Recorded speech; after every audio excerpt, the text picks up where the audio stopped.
Hello. Hi.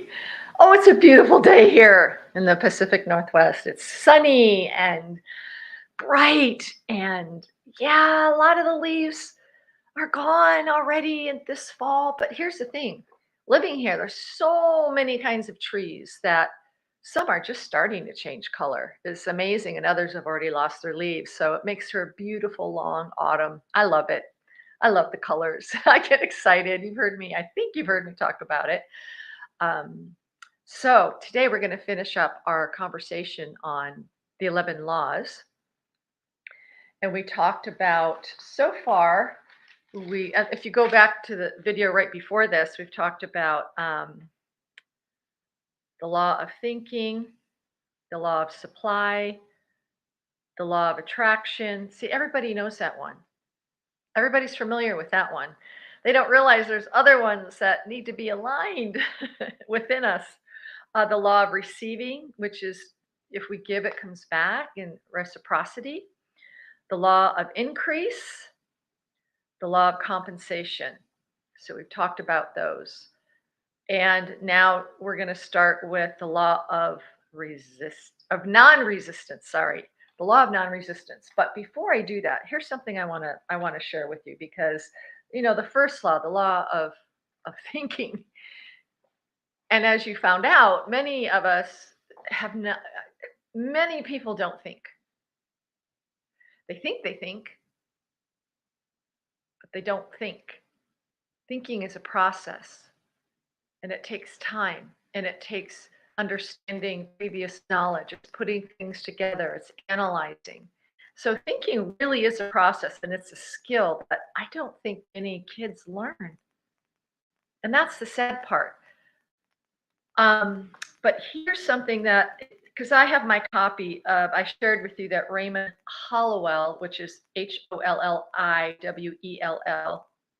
Working with the Law, the 11 Truth Principles for Successful Living. Remember how I said, why am I talking about the laws of the universe? Because they are exactly paired with personal growth, spiritual development. They're hand in hand. And it's amazing when you think about it. It really is, because it takes a lot of understanding, and it takes mastering our emotions. It's understanding, even our social intelligence, and our understanding how we grew up, and why we think the way we think, and why we feel the way we feel, and these old paradigms that sit in us, and self-limiting beliefs, everything, all of it. It's all together. It's all connected. I keep saying how it's all connected. So, yeah. But here's something that I just underlined. I wanted to share with you along the lines of thinking. There can be no progress without change, no growth without renewal. There must be a constant stream of new thought, better thought, and truer thought to ensure progression in life. As soon as you perceive the better, let go of the old, grasp the new. That's so true. It's so very true. It's very true. And you know what else? This is connected to creativity. Go back and watch the video on creativity. How we all are creative, and the beautiful process of being creative, no matter who you are. It goes along with thought and creativity and progression and change and all the good stuff. It all goes hand in hand. And as we do that, we're growing ourselves, and we're learning, and we're changing. We're letting go of the old and embracing the new. That's why I particularly love these laws. And I know some people who have that thing in them about, no one can tell me what to do. I'm going to break the laws. There's no rules for me. That goes back to childhood. That's a coping mechanism people develop in childhood. It becomes a part of their personality, which doesn't need to be there. Yes, question everything. I'm not saying just go along with everything, obviously. But it's like the law of gravity. We understand the law of gravity, right? We understand that we don't just stand on a roof, step off, and think we're going to float. No, there's the law of gravity. We are going to go boom. we're going to fall and probably break our legs or hit our head or whatever it might be, or kill ourselves. But these laws have been studied for decades and decades and decades by people and understanding them more clearly and relevantly. And so some of the books that have been written about these laws earlier are heavy and thick. This book is really good because it just breaks it down without complicated verbiage and philosophical things to wade through things like that.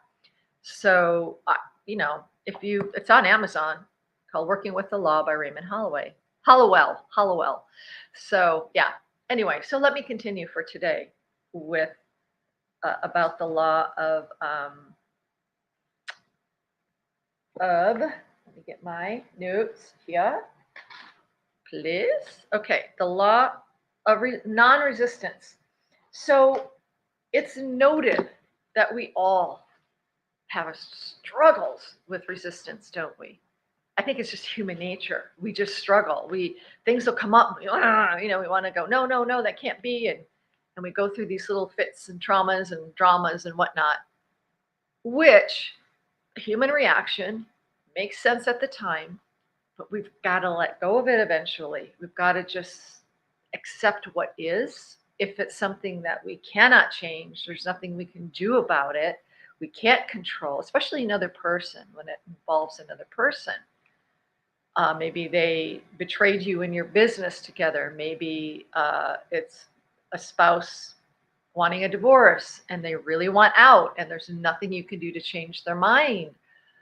Or maybe it's someone or even ourselves that hears a devastating health diagnosis and we're like, oh my, what am I going to do now? And we're in shock and we're trying to fight it. We're going, no, no, no.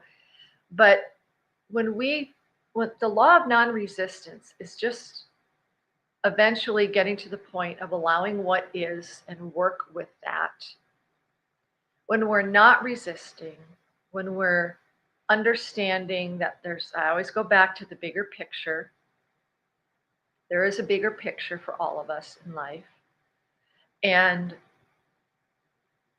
that within that bigger picture, when we're not resisting, knowing we can't change anybody else, we can't change certain circumstances, we can't rescue people necessarily, we can't, unless it's a burning building and you can do that, but just in life in general, because they're making their own life path decisions, and it might be a loved one, and you're looking at this decision they're making, and it's going to wreak havoc on other people and on their own life, and there's just the pain of that. We feel it. We're upset by it. We can't change it.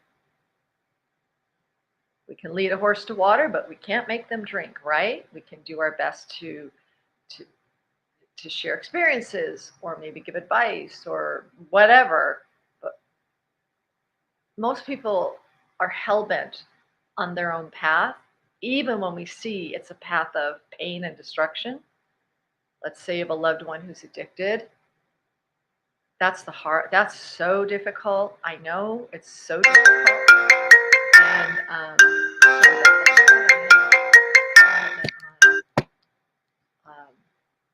silence. Sorry about that.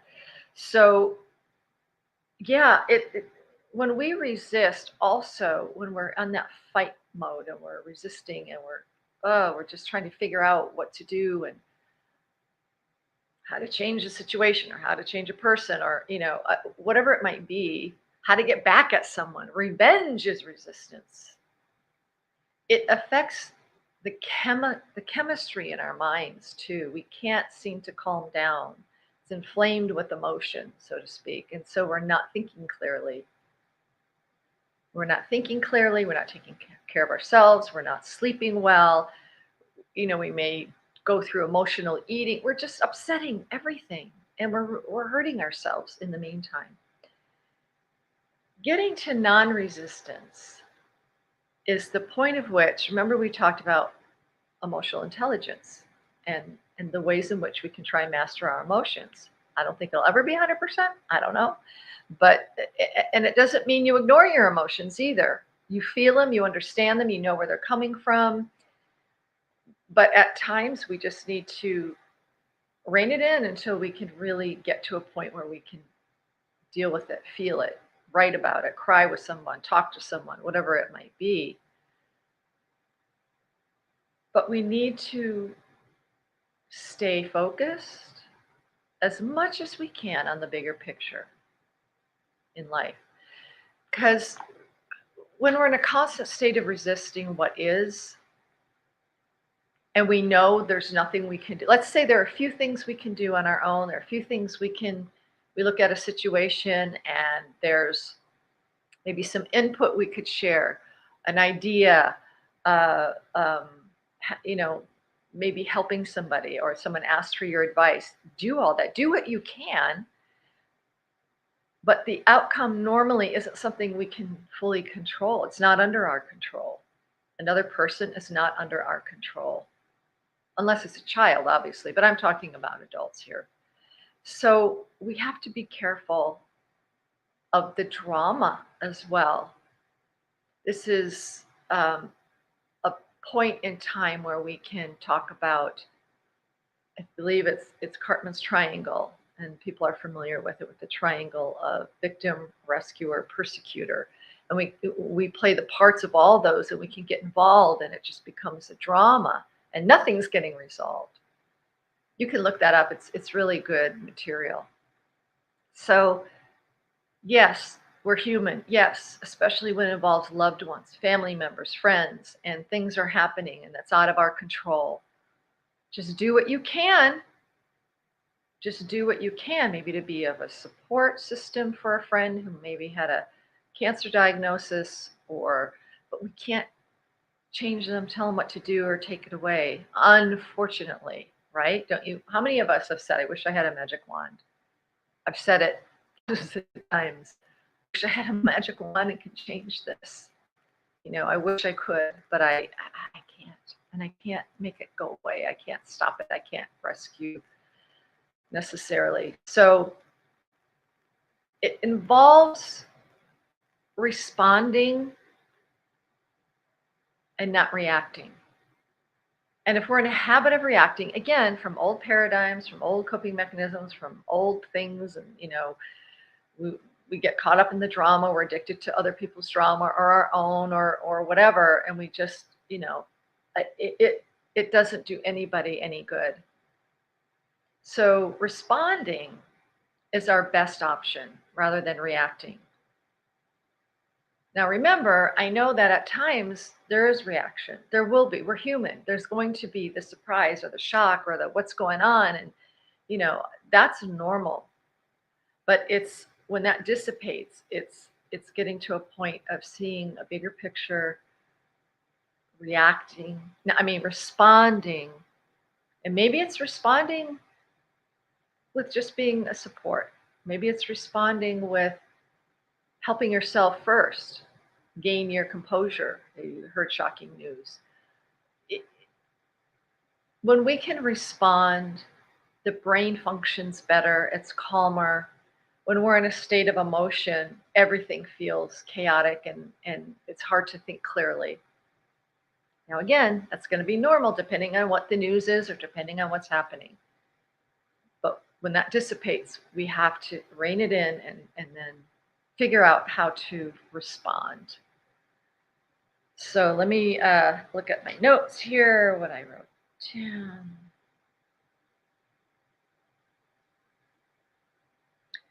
Yeah, he writes, let resistance go. Let it go. It's one of the most important things that we can do, he writes. And not always easy, like I said. And yes, there'll be those moments of shock and awe that we need to feel and kind of take a deep breath, get our composure. Because reacting is a habit. It's like I said, it's usually a coping mechanism that gets developed into our personality, and it's a coping mechanism. Some reactions aren't all bad. Some can be mild.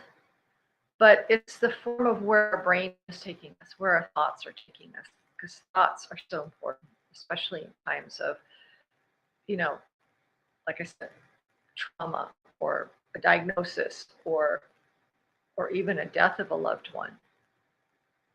Grief is a real thing. You heard me talk about it a couple of weeks ago. We talked about grief.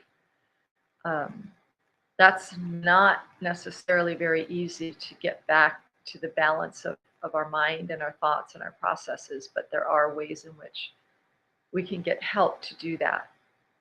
So I'm not ignoring shock and awe and grief. Those things are what they are. But again, we'll handle certain situations in life the way we've handled everything else. And if we've never addressed or got help for what has gone on in our past, we will continue to react in that old paradigm way instead of a thoughtful response. So that's why they're saying it's very important. So now we're going to move on to the law of forgiveness. All the conditions of the body is in response to the mind. There's a sense of repentance and forgiveness as well. It's not only about us forgiving others, but even ourselves. And sometimes, some people in this world, this life, they go through a really hard time. They make very poor choices in their life. They hurt a lot of people. And you've heard me talk about the 12 steps.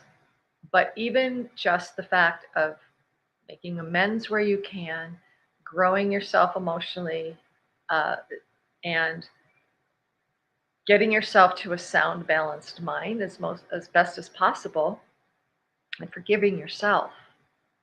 Some people just beat themselves up till the day they die because of things they've done. And they can't, it's really hard to forgive yourself sometimes, depending on what the offense was. There's a sense of humility to it, and there's a sense of great understanding of how to do things better in this life and how to make amends. So that's important. But we also need to forgive others. And there's a misconception because some people, that I've talked to and I've also heard, I'm never forgiving them. What they did was outrageous. It was terrible. Oh my God, I never, especially if it's an abuser or, again, maybe someone really betrayed you in life and I'm never forgiving them.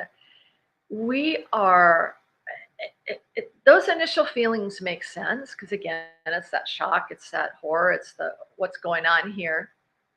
And it's okay in the beginning. Again, we're going to have those feelings, but we've got to get to a point of not holding that. That's a part of resisting.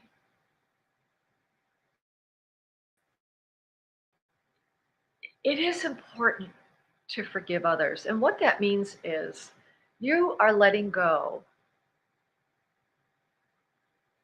You're letting go of the effects of what they did to you. Because if we hang on to the bitterness, the revenge, the anger, the how dare they, I can't believe they did this, there won't be any moving forward and there won't be much healing or recovery. Forgiveness isn't necessarily about the other person. It's about healing yourself. It's letting go. It's just a process of letting go. It doesn't let the person off the hook. I am not ever excusing, ever, and nobody else is either, bad behavior. There needs to be accountability for it in one way or another.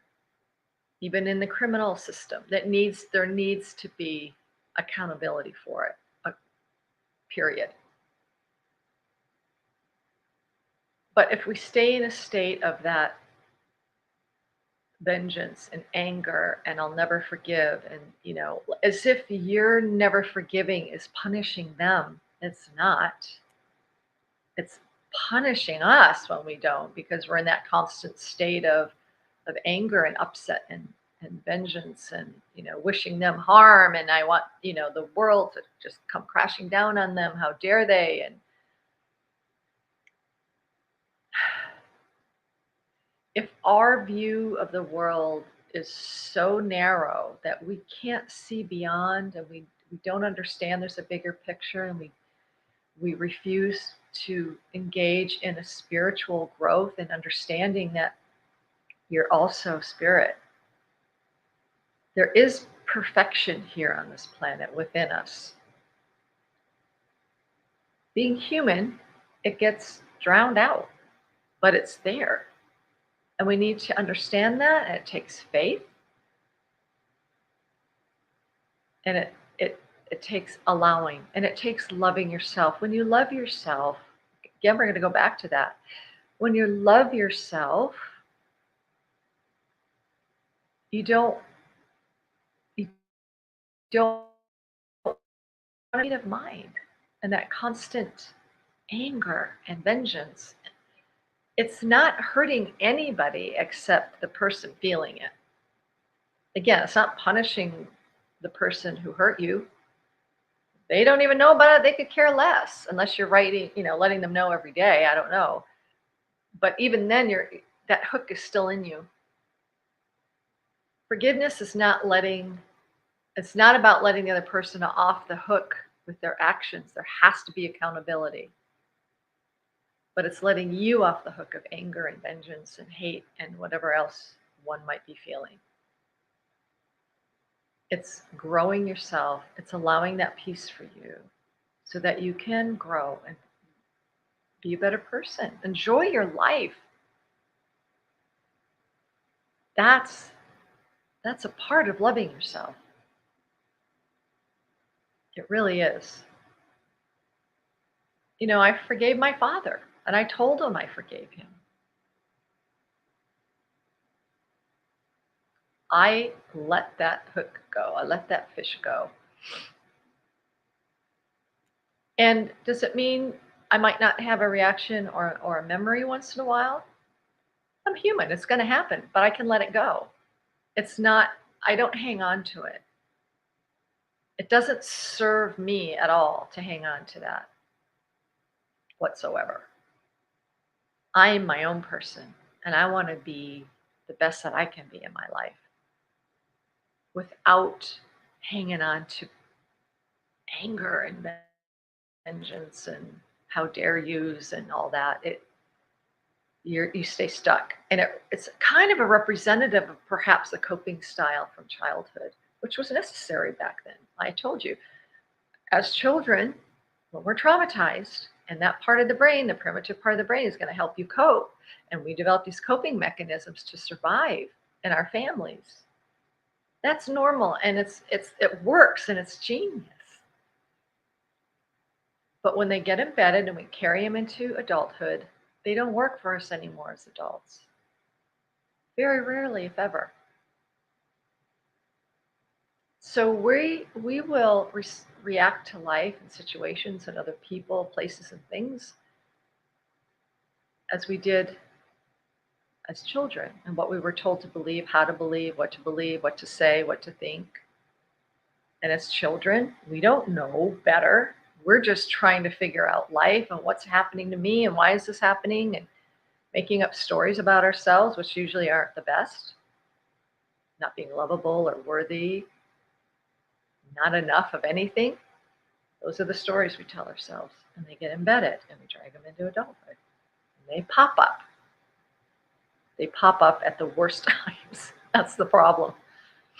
But it's understanding and connecting all those dots. So that's why I really like studying the laws of the universe, because it really is attached to personal growth and spiritual development too. It really is. It's a cool thing. It's a good thing.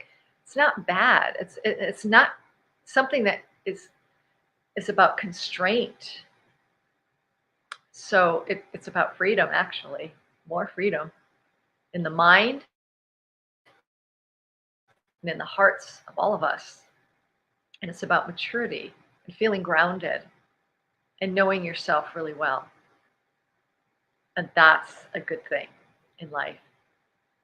And we continue to grow and learn no matter what age you are.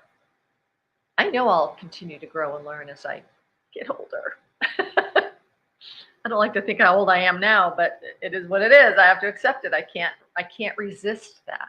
How many people resist getting older? How many people go run out, get plastic surgery, dress youthfully? I mean, yeah, dress your best, look nice, and I'm not against plastic, so don't say I'm against plastic surgery. It's the mindset behind it. All right. It's the mindset. If you think it's going to keep you young, it's better to be young at heart. The body, we can take care of it the best we can and exercise and eat well and do all that stuff, but wrinkles happen. They happen. It's a part of life. It's embracing it's embracing who you are where you are and knowing who you are. If you are with a very lovely, wonderful, awesome person who's older and they have some wrinkles, their boobs are sagging, whatever, they've got crepey skin, but they glow from the inside out. You don't see that. It doesn't even affect you. You don't even think of it because you are so um, enamored with who they are as a person, as a friend, as a lover, as a partner. We get older people. It's going to happen. So the mindset of it, you can embrace it. You can do little things to feel better, have little tweaks here and there, whatever, if it's going to make you happy. But knowing it's not going to stop the aging process. Because I know some people who are resisting getting older, and they've had so much work, they look fake and they can't go back. And they realize they look fake and they can't go back. You can't undo that when it gets to a certain point. How many people have we seen, especially in the world of celebrity, you're like, what happened to them? Who are they fooling? We know they're 75. Why are they trying to look like they're 25? Anyway, the law of non-resistance is for our benefit.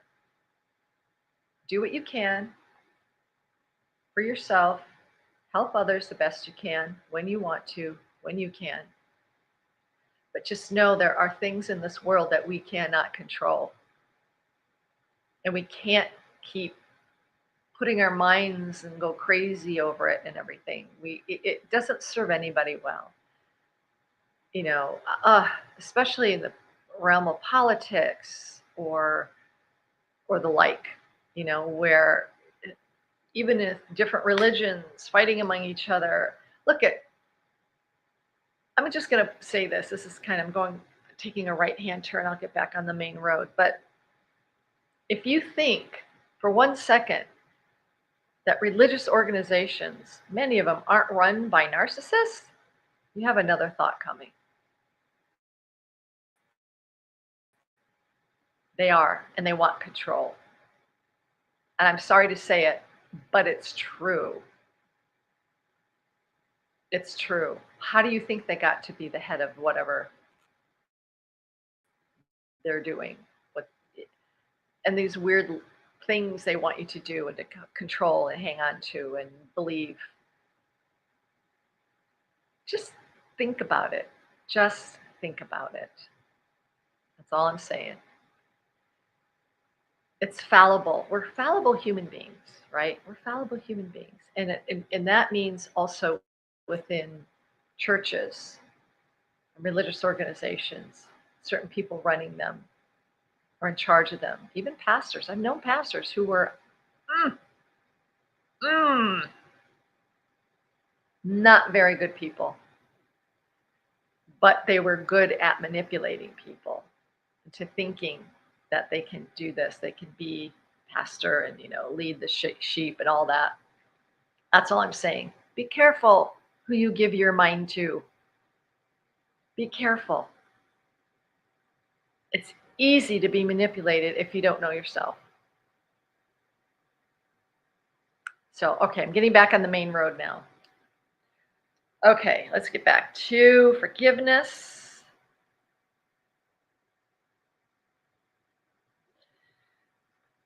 it talks about let go completely. Like I said, let go completely. And it could be a process. It might not be just a one time thing, right? It might not be, one day you're feeling really good and it got weird here today. One day you're feeling good and you're like, I can do this. I can forgive. I'm going to move on. My life is going well. And then some of those memories come back or whatever it is you might be thinking about. And yeah, there's this tug of war in your heart. It might be a back and forth process depending on how severe the betrayal was or whatever it is you're dealing with or the person you're dealing with. Understandable. But if in your heart you want to just let go completely so you can live your life fully. We need to live our lives fully. And if we're dragging a dead body of hate behind us and not forgiving, that's hard to do.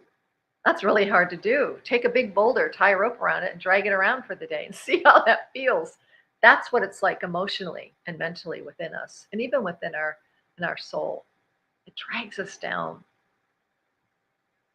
There's no compensation to feel that. There's nothing good about it except for maybe the flash that it's there.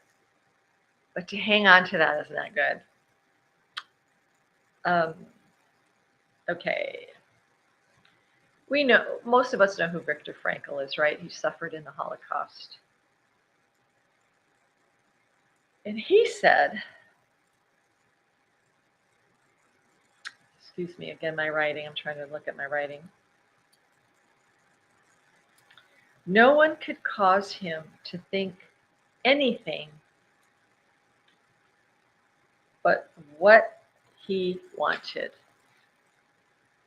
No one could cause him to think anything except what he wanted. Even though he was in the hall, even though he was in the camps, bitterly tortured and denied and everything you can imagine. But he knew they couldn't command his thoughts and that he could think good thoughts for himself, for the people he was with, good memories he had in life. They couldn't take that away from him. And that saved him. Because if he got bitter and angry and wanted to get back and that consumed him over and over and over, he said he would have died. Our thoughts can really help us survive things that we think we can't survive. And it helped him with his attitude too. He talked about that as well. And in the terminology, when this was written quite a long time ago, they talk about sins, and I know that sounds very biblical. Sin only means missing the mark. So if we replace the word sin with missing the mark, we all are going to miss the mark in life. We're human. We're going to mess up. We're going to make mistakes. We will. Some a lot more than others, some that really harm other people.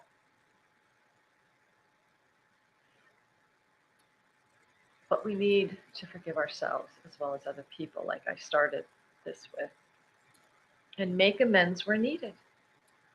There's a sense of humility about that, of understanding we need to make amends. We need to say sorry. How can I make up for this?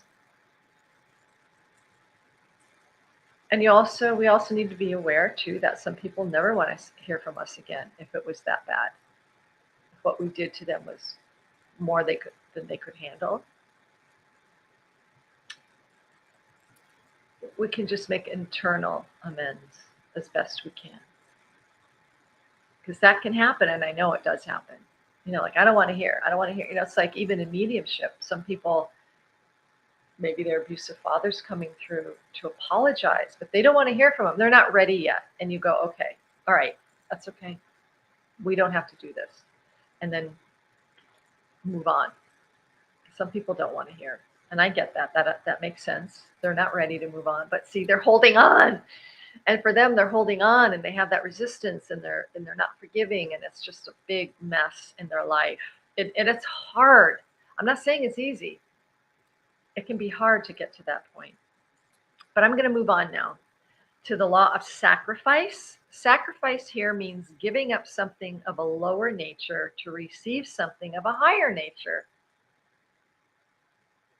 Think about that. What are we hanging on to that's of lower nature? That's not really. Maybe at one time it was okay.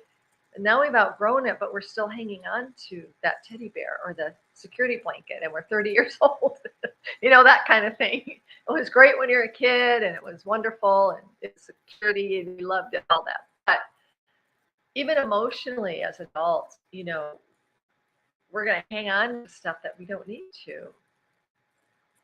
We need to make room for growth, and we need to understand that letting go of things that don't serve us anymore and to look at those things. That's what this is about, the law of sacrifice. And it's a couple things here that he touches on. It is based in faith too. It's based in faith because to give up something, we have to believe we will grow from it and something even better will take its place. Right? Think about, again, we'll go back to someone who's addicted to food, to drugs, to alcohol, to power, to maybe sex. So there's this addiction that's driving them. And they believe it's holding them together. It's hard for them to believe that letting go, anything good can happen. And yet, all the best is going to happen for them in their lives if they let go. But the power of these addictions is very strong. And that's why, again, I always go back to 12 steps because I know so many people and myself that were extremely helped by 12-step group. There are other ways to rehabilitate. I understand there are a few other different ways that works for people. Great. Whatever works is the point, right? Whatever works. But the 12-step really, really does lead to personal growth. It's not just stopping the drugs or the alcohol or the sex or the food, the sugar, whatever it is, you name it. It's not just stopping because that's not going to work. What got them there in the first place to be addicted? That's what's addressed. And that's what needs to be addressed. Again, and we're going to go back to what? Trauma. Almost 100% of the time. It's going to go back to trauma. And gosh, it's unfortunate, but it's true. That's what happens with trauma. It creates, again, all these coping mechanisms and low self-esteem, and I'm not good enough, and I better drink because that makes me feel better. I can be funnier if I drink, or I can zone out if I'm drugged up. I don't have to deal with life, or I can be hyped up and just have a great old time because otherwise I can't if I don't have it. Or I'll have one night stands, one right after the other, thinking that's going to fill them up. It does nothing. It's a physical release that after a while desensitizes. And then there's no connection, there's no intimacy, you numb yourself. Pornography does that. Pornography is probably one of the worst addictions for men in particular. It desensitizes them to intimacy and to their own personal growth. It's just a quick thing. They get excited, but it's got to get more and more and more. They begin to see their partner as an object or not measuring up because they live in that fantasy world, which isn't reality. But anyway, so you understand what I'm saying about there's a sacrifice to give up what's the lower nature of within us and the lower things that are keeping us down. They're like weights holding us down. And that could even be the shame that's within us. We need to let go of that. Well, what can take the place? Well, that's the good part. That's about growth. That's about understanding you're an amazing human being and a miracle on this planet and you matter.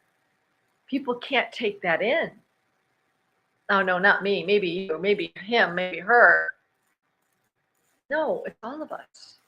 It's when we don't understand that that our lives suffer. So make the sacrifice of giving up that thing that's keeping you down, whatever it might be. Could be anything. Could be a silly old habit. Could be addiction. Whatever's keeping you down and not your full self, not your best self. Because when we remember we talked about decluttering this, getting space within us for the good to come as well is so important. The space in our mind, the space in our hearts, our souls, our emotions, letting go what doesn't work anymore. Make space for the good because it'll come.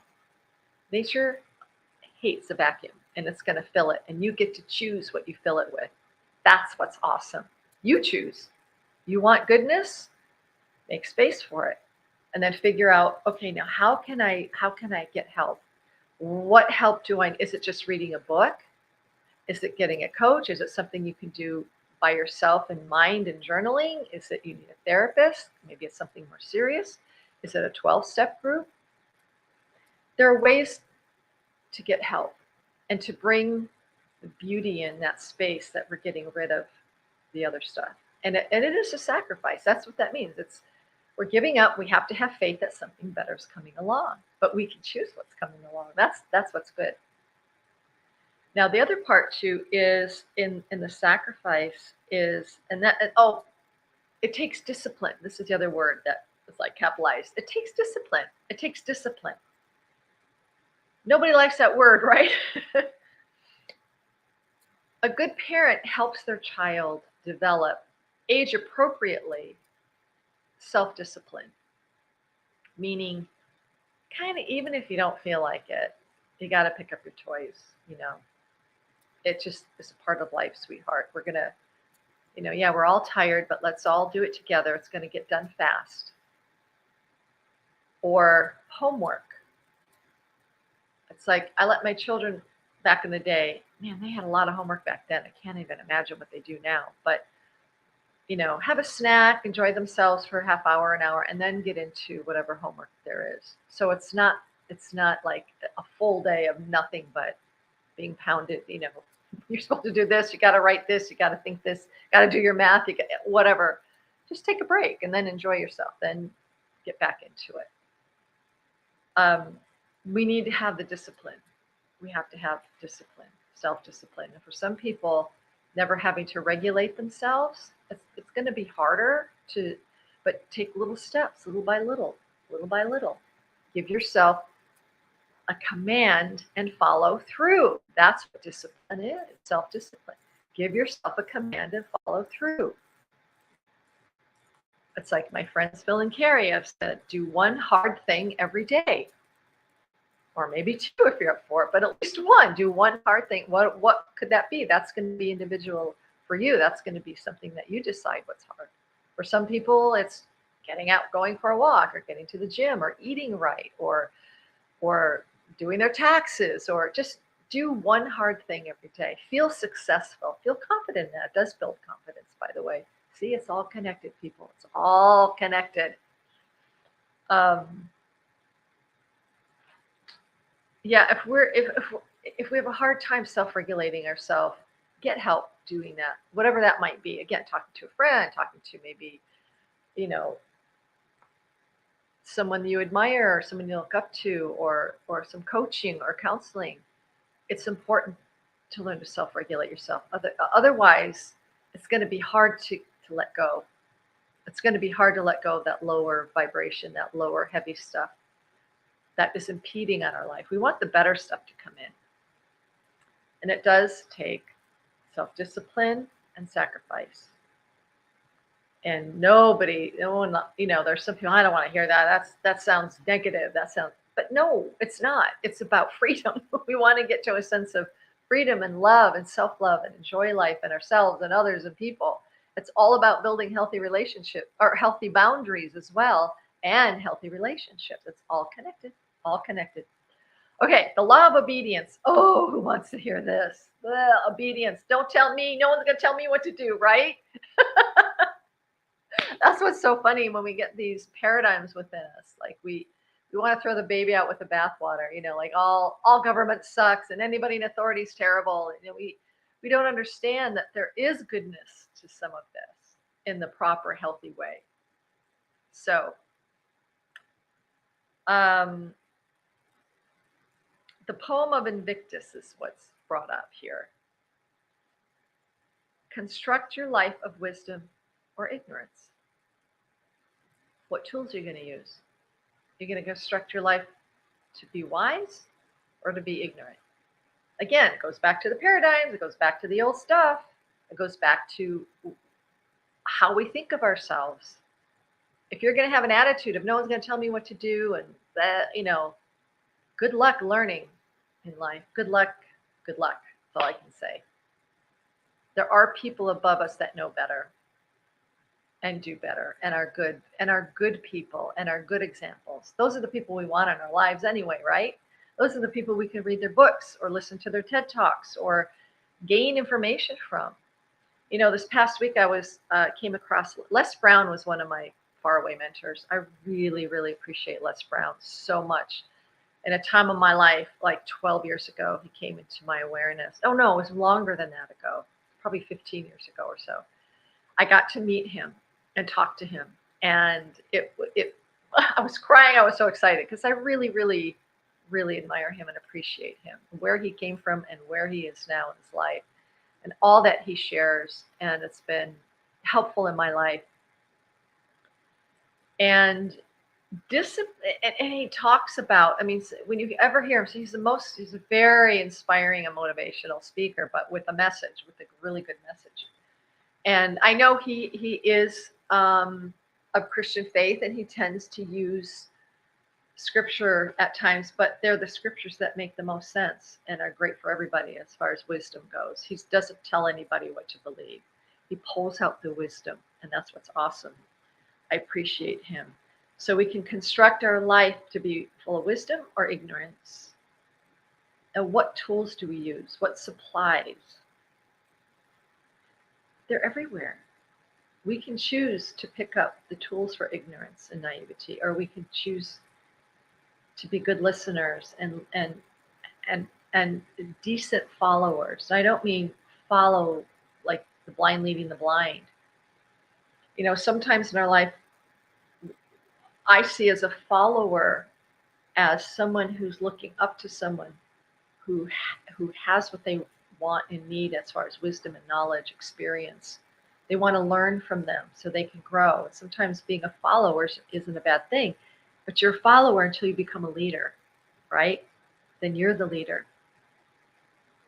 And you've got to make darn sure your life is what you want it to be and should be. So your followers, so to speak, are learning and growing. That you're a kind of leader that says, hey, let's do this together, not go do that. Those leaders suck. It's like, go do that, instead of, hey, let's do this together. How can I help you? That kind of leader. Obedience is an understanding of the better and following that. Again, it's about self-discipline. It's about non-resistance. All these laws kind of like line up because they all work, and it's like personal growth. This is all about personal growth, actually. That's what the good thing is. It's about personal growth. We add nowadays we add more of the psychological and emotional parts of it, but it is about personal growth of how we see the world. Obedience to the laws of the universe means to submit to the rule and comply to orders or instructions. That's all that is.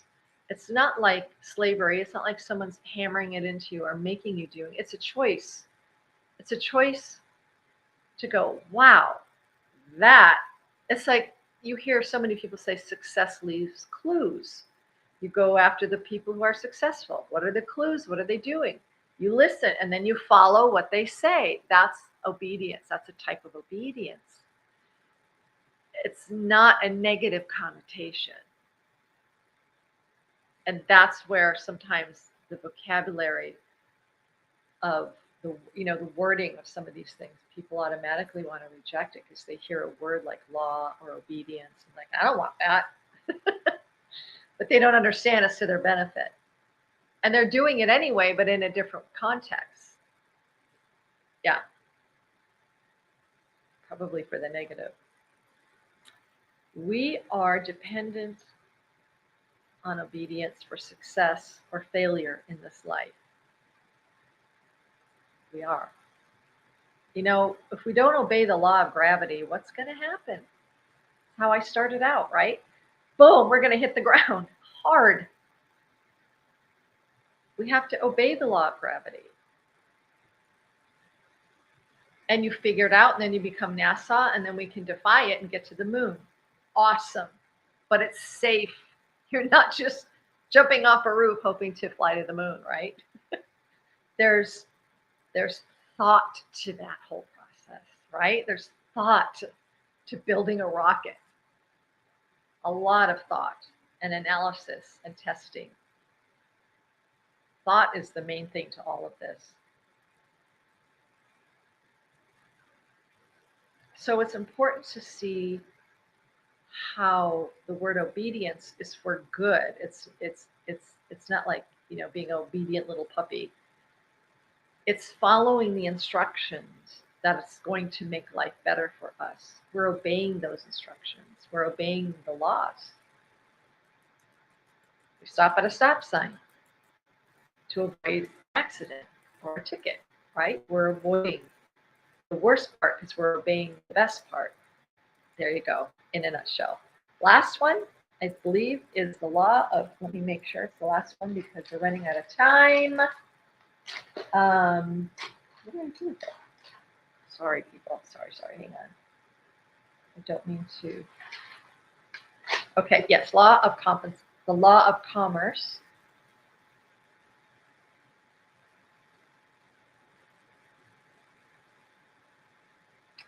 the law of commerce, it is written, we need to become obedient to the laws in nature and what we've been discussing in order to be decent humans and to get what we deserve, right? Self-worth. You feel self-worth because you build it up. You understand. Well, first of all, we're worthy anyway. We can't put that out there already. But in the world of humanity, in the world of give and take, right? Reciprocity, the world of all the other laws we discussed, obedience and give and take and success. There are all these things that are lined up in order for us to succeed and know that you're worthy to receive. The law of commerce is like that. When we're doing our best and we're sharing our best and we're giving out, we're working to the best of our ability. We've been trained to work, go to college and get your degree or whatever it is you're doing. You're an entrepreneur and you start a business and you're working hard. You deserve to be compensated for that commerce. That's what this law is about. Being obedient to society's rules may be in some cases low energy. There are times for civil disobedience, right? Yeah, we've seen that. There are times because sometimes our society doesn't quite do things the best way. But obedience to the laws are necessary. They are spirit and laws, the combination. If we are obedient to the law of gravity, we live, right? We're not falling on our faces. Okay, let's see. I lost my, hold on. I just lost my place. Oh, I'm so sorry.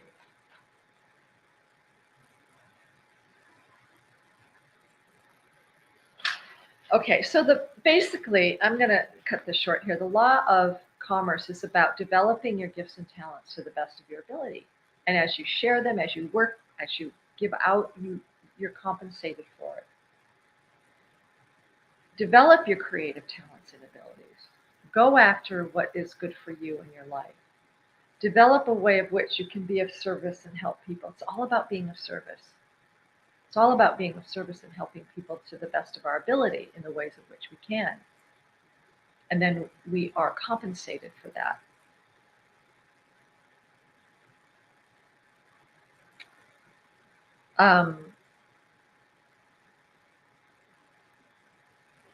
Infinite resources are at our disposal, and that takes faith. And I mentioned that earlier with the law of supply, but it's also about commerce. It's about who we are. It's about, and commerce, not even just money, but respect. If you're a respectable person, if you're kind hearted, we can have respect. We know we can have that give and take of love and respect for one another in this world, not to stoop to others' bad attitudes, the, dare I say, the Karens of the world. I know I have friends who are Karen, so I don't like saying that, but you get what I mean. It's like we don't need to stoop to that level. We can keep our heads, we can respond and not react. All this is connected. It's all connected. You're going to hear me say that over and over. Anyway, I'm going to end it there, but the book is really good. It's on Amazon. I think it's maybe, I don't know, $10 or something, or not even. So that I would recommend. Again, it's by Raymond Hollowell, and it's called Working with the Law.